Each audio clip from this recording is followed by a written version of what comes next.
आपके जीवन के कुछ ऐसे राज हैं जो सिर्फ आपको पता हैं, जो आपके बेस्ट फ्रेंड को भी, बेस्टेस्ट फ्रेंड को भी नहीं पता है। और आप उसको हर चीज बताते हैं, लेकिन एक बात बोल कर ही जाते हैं उससे भी, नहीं ये नहीं बताना है इसको। सिर्फ इसलिए नहीं कि उसी के भाई या बहन के बारे में है, सिर्फ इसलिए नहीं, उसकी वजह कुछ और भी हो सकती है। कई बार ये होता है कि सहेली का भाई ही अच्छा लग रहा है तो कैसे बोले उसको, नहीं बोल सकते, बुरा मान जाएगी। एक तो ये पक्ष होता है, लेकिन कई बार कई अन्य पक्ष भी हो सकते हैं कि नहीं, बहुत विश्वसनीय है पर इतना नहीं कि ये बता सके। तो एक हिस्सा है सेल्फ, केवल खुद को पता है। एक होता है जो केवल बेस्ट फ्रेंड्स, जो बहुत नजदीकी दोस्त आपके, उनको पता होता है। एक होता है जो परिवार को पता होता है, और एक है जो सड़क पे लिखा है, यानी समाज पर, सबको पता है समाज में। ये 4 रेंजेस होती हैं। आपकी छवि बनती है उस चीज से जो समाज को आपके बारे में पता है, और वो तो बहुत ही कम पता होता है, उतना ही पता जितना बताया गया है। परिवार को थोड़ी ज्यादा हैसियत पता होती है, और इसीलिए क्या होता है, घर की मुर्गी दाल बराबर क्योंकि घर के लोगों को पता है कि दाल है, बाहर तो मुर्गी समझ रहे हैं इसको, घर के लोग तो जानते हैं असलियत। और जो बेस्ट फ्रेंड्स हैं उनको कुछ और बातें पता हैं जो परिवार के लोगों को नहीं पता है, ना कभी पता लगेंगी। और कुछ बातें जो बेस्ट फ्रेंड को भी नहीं पता, सिर्फ आपको पता है। और हर व्यक्ति के जीवन में इस उम्र तक 1-2 ऐसी बातें हो ही जाती हैं जो सिर्फ उसे पता होती हैं। मरेगा तो अपने सीने में लेके ही मरेगा, वो किसी को बताएगा नहीं। अब सोच के देखिए, ऐसी बातें जो आपके जीवन में है, अगर आप कभी लिखें, किसी और चरित्र के माध्यम से लिखें कि इसको ऐसा हुआ, टॉमी, मंगल, गूदड़, भूंगी, कुछ भी नाम, कोई भी कैरेक्टर का नाम बना के उसके माध्यम से लिखें, तो हर व्यक्ति की जिंदगी में इतना मसाला है, नहीं है तो हो जाएगा कुछ सालों में कि आप उसके बारे में एक उपन्यास लिख सकते हैं। कहानियां तो कितनी लिख सकते हैं, कहने की बात ही नहीं है, पर फिर भी लिखी तो नहीं, उपन्यास तो लिखा नहीं आप लोगों ने। और उपन्यास नहीं लिखने की अकेली वजह ये नहीं कि आप बहुत व्यस्त रहते हैं, समय नहीं आपके पास। एक वजह ये हो सकती है, लेकिन अकेली ये वजह तो नहीं है। कुछ लोगों ने कोशिश भी की होगी, 2 पेज लिख के लगा होगा कि ना ही लिखे तो बेहतर है, इसे कौन खुद ही नहीं पढ़ पा रहे इसको ठीक से, तो कोई और क्या पढ़ेगा इसको, नहीं अच्छा लग रहा है। इसका मतलब शिल्प नहीं है, शिल्प का मतलब कला, आर्ट, वो नहीं है। जो लोग कविता लिखते हैं और जो नहीं लिखते हैं, उनमें अंतर किस बात का है? भाव सबके मन में आते हैं। एक भिखारी को देखा, दोनों को दया आ रही है, पर एक ने दया को शब्द प्रदान कर दिए, और एक खाली कुकू करता हुआ निकल गया वहां से कि यार टॉफी खा लो, लो खुश रहो। अभिव्यक्ति के तरीके अलग अलग है ना, तो कहने की अदा, इसको कहते हैं शिल्प। जैसे एक एग्जाम्पल से बात देखिए। एक बार एक ज्योतिषी एक राजा के दरबार में गया। राजा ने कहा, सुना बहुत बड़े ज्योतिषी हो। बोला, हाँ बहुत बड़ा हूं, ऐसा कहते हैं लोग। तो बताओ। तो उसने राजा का हाथ देखा।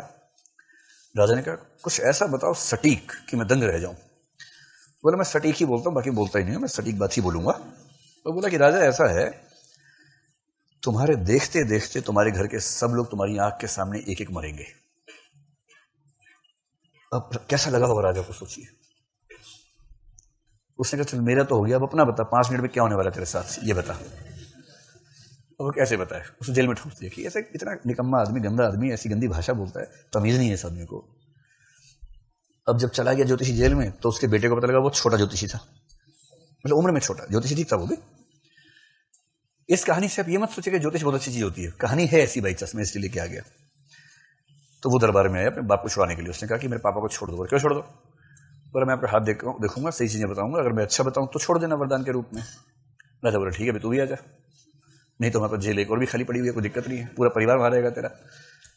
तो हाथ देख के बेटे ने कहा, राजन आप अपने संपूर्ण परिवार में सबसे ज्यादा दीर्घायु होंगे। क्या बात है यार, तेरा बाप तो बड़ा निकम्मा टाइप का आदमी था, तू समझदार है, बता क्या चाहता। बोले, पापा को छोड़ दो, बस कुछ नहीं चाहता, तेरे जैसे मूर्ख आदमी से कुछ मांगना व्यर्थ है, बस पापा को छोड़ दो, मेरे हो गया। तो पापा को लेके चला गया। बाद में तेनालीराम ने बताया होगा, तेनालीराम मतलब व्यक्ति का नाम है, प्रवृत्ति का नाम, जो समझदार समंत्री होता है, कि राजन बात तो एक क्या थी, कोई बात में तो अंतर था ही नहीं। आप अपने परिवार में सबसे ज्यादा समय तक जिएंगे का ही मतलब है कि परिवार के सब लोग बारी बारी आपके सामने मरेंगे। इनमें क्या अंतर दोनों बातों में? एक ही बात थी, और अंतर किस चीज में? कहने की अदा में अंतर है। ये होता है शिल्प। एक ही बात को किसी निकम्मे ने खास तरीके से कहा और किसी दूसरे व्यक्ति ने उसको इतने अच्छे तरीके से कहा कि सामने वाला गदगद हो गया है। भाई कायदे के लोग आलोचना भी करते हैं, सामने वाला मंत्रमुग्ध हो जाता है, क्या आलोचना की यार, मजा आ गया। और बेकार लोग तारीफ भी करते तो लगता है कि लाठी मार रहा है। तो ध्यान रखिए, कहने की शैली, अदा होनी चाहिए। अब इस अदा को लाने के बहुत तरीके होते हैं, जिसमें अलंकार भी हैं, बिंब हैं, प्रतीक हैं, सब शब्द आपके नोट्स में आ रहे होंगे। जैसे कोई किसी को प्रपोज करना चाह रहा है, 14 फरवरी का दिन है, पवित्र पवित्र दिन है 14 फरवरी का, और किसी का मन है बेचारा पिछली 15 फरवरी से ही वेट कर रहा है 14 फरवरी का, और उसको ये पता है कि अगर मैंने ठीक से प्रपोज किया ना तो हाँ हो जाएगी, वरना नहीं हो जाएगा, क्योंकि मैं इतना बुरा नहीं हूं कि मुझे देखते हुए खारिज कर दे, और मैं इतना अच्छा भी नहीं हूं देखते कोई कहे कि आह तुम आ ही गए फाइनली। ऐसा नहीं है, डिपेंड करेगा परफॉर्मेंस पे कि मैं कैसे प्रपोज करता हूं। अगर वो परफॉर्मेंस ठीक रही प्रपोज करने की तो हाँ हो सकती है, वरना ना तो होना है ही। अब कैसे अपनी बात कहे, तो आप देखेंगे कि प्रपोज करने के 1000 तरीके डेवलप हुए साहित्य की दुनिया में। इसीलिए एक फिल्म आई थी, इसका नाम है लक्ष्य। लक्ष्य में हीरो हीरोइन से कह रहे तो हीरोइन कह रही कि ना यार तुम यही बात किसी और अदा से कहते तो अच्छा होता। सुना आपने? वो शिल्प का अभ्यास करवा रही है। नायिका बताना चाह रही है कि शिल्प क्या होता है, जो मैं आपको बता रहा हूं अभी ना, वो उसने फिल्म में बता दिया था पहले से। इसी बात को घुमा फिरा के कहते, ऐसे कहते वैसे कहते तो अच्छा होता। भैया कोई जाके किसी से बोले मैं तुझसे प्यार करता हूं, लग रहा है कि जीएस का आंसर सुना रहा है जैसे, इसमें कोई दम नहीं आ रहा ना। क्या तरीका प्यार करता हूं, अरे स्टाइल से कहो।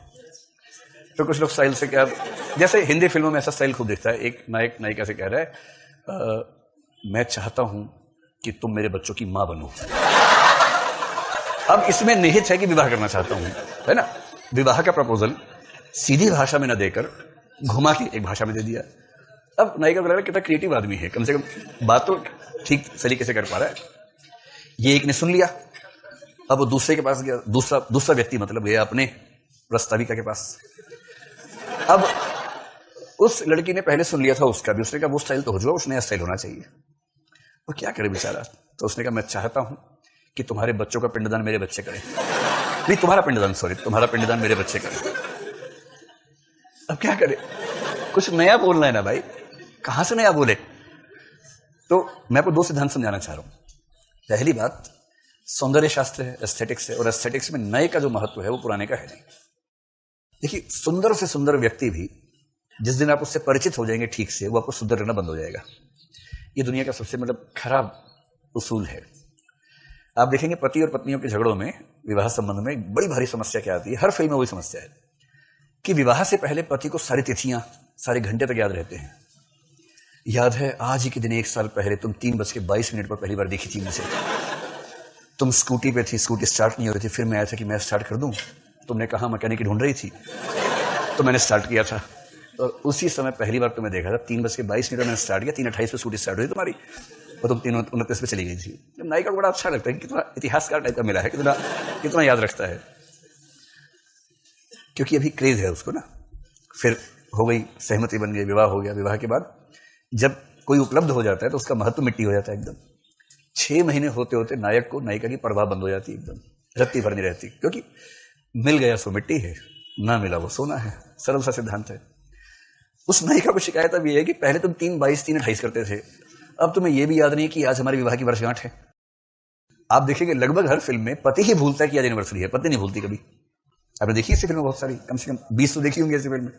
नायक ही भूल जाता है, क्योंकि नायक की जो केमिकल कंपोजिशन है वो अलग किस्म की है, हार्मोन्स अलग है, नायिका में जो हार्मोन्स का सिक्रीशन हो रहा है वो अलग किस्म का है, तो ये तनाव रहता है।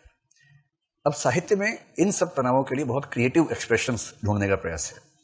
अब नायक को नायिका की तारीफ करें, नायिका को तारीफ पसंद है अपनी, वो चाहती मेरी तारीफ करो, क्योंकि विवाह से पहले नायिका का जो मूल्य है बहुत ज्यादा है। नायक फुकरा टाइप का है, प्लीज प्लीज मैं वो। विवाह के बाद नायिका का मूल्य वहां से यहां आ जाता है, और नायक सड़क पे चौड़ा होकर निकलता है कि वो जो सबसे सुंदर लड़की थी वो मेरी कैद में है, तुम लोग गुलाम नहीं बना पाए उसको, मैंने गुलाम बनाया, उसका मालिक मैं हूं। तब वो इस मूड में आ जाता है। इसे नायक रिझाने का हर प्रयास करते विवाह से पहले, और ये केवल मनुष्य में नहीं है, लगभग हर स्पीशीज में। विवाह तो नहीं होता, लेकिन बाकी स्पीशीज में भी जो प्रस्ताव देने की प्रक्रिया है उसमें पुरुष यानी नर की भूमिका केंद्र में रहती है।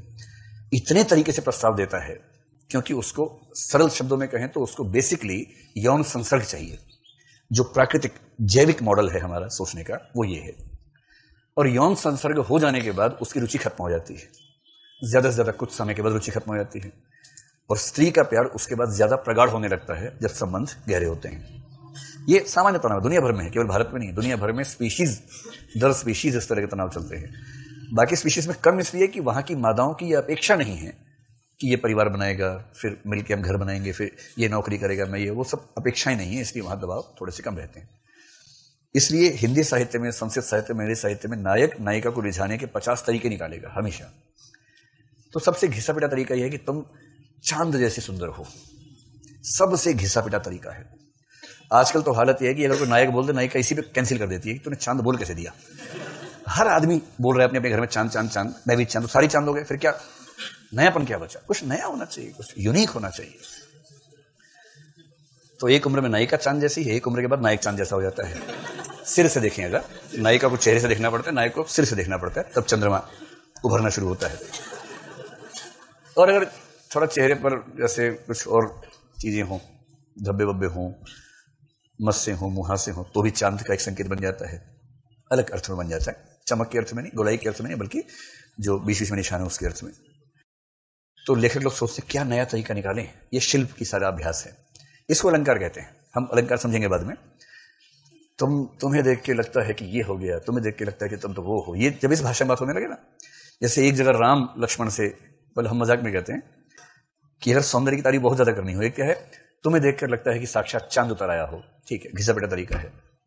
इसका अगला वर्जन क्या होता है कि दो भाई छत पे खड़े, चांद निकला और एक भाई कह रहा दूसरे से, देख तेरी भाभी आई है। तो कह रहे ये कहां भाभी है? भाभी नहीं, अरे ये तो चांद है, अरे एकदम ऐसी दिखती है भाभी भी। अरे कंफ्यूजन हो गया, कोई बात नहीं। तीसरी स्थिति में भाई कह रहा है देख भाभी आई है, दूसरा भाई कह रहा है मैं पानी लेके आता हूं भाभी के लिए, है चांद। दोनों इतना मुग्ध हैं, दोनों को अंतर समझ नहीं आ रहा है। ये सब अलंकार है। 150 से ज्यादा तरह के अलंकार होते हैं बात को घुमा फिरा के कहने के। अब नए कवि चाहते हैं कि अभी कुछ नया कहें, क्योंकि ये पुराना हो गया ना। जैसे नायिका कह रही है उस फिल्म की, किसी और अदा से कहते, घुमा फिरा के कहते तो अच्छा होता। एक अज्ञेय कवि हुए, उन्होंने एक कविता लिखी कलगी बाजरे की, जिसका भाव यह है कि नायक कह रहे कि मैं तुम्हें उपमाएं नहीं दे रहा हूं तो इसकी वजह यह नहीं है कि मेरे दिल में भाव नहीं आता है। दरअसल ये सारी उपमाएं मैली हो चुकी हैं, इतने लोगों ने इस्तेमाल कर लिया कि मैं क्या तुम्हें ये सब उपमाएं दूं। अगर मैं तुमको ललाते सांझ के नभ की अकेली तारिका अब नहीं कहता, तो नहीं कारण कि मेरा हृदय उथला या कि सुना है, बल्कि केवल ये उपमान मैले हो गए हैं, देवता इन प्रतीकों के कर गए हैं कूच। ये कविता है। तो नए उपमान चाहिए। तो उसमें एक नए कवि ने सोचा कुछ नया कहें। नायिका की सुंदरता की तारीफ करनी है, चेहरा उससे गोल मटोल है, उसकी तारीफ करनी है। जब कुछ नहीं सूझा तो बोला कि तुम्हारा चेहरा रेलगाड़ी के पहिए जैसा है।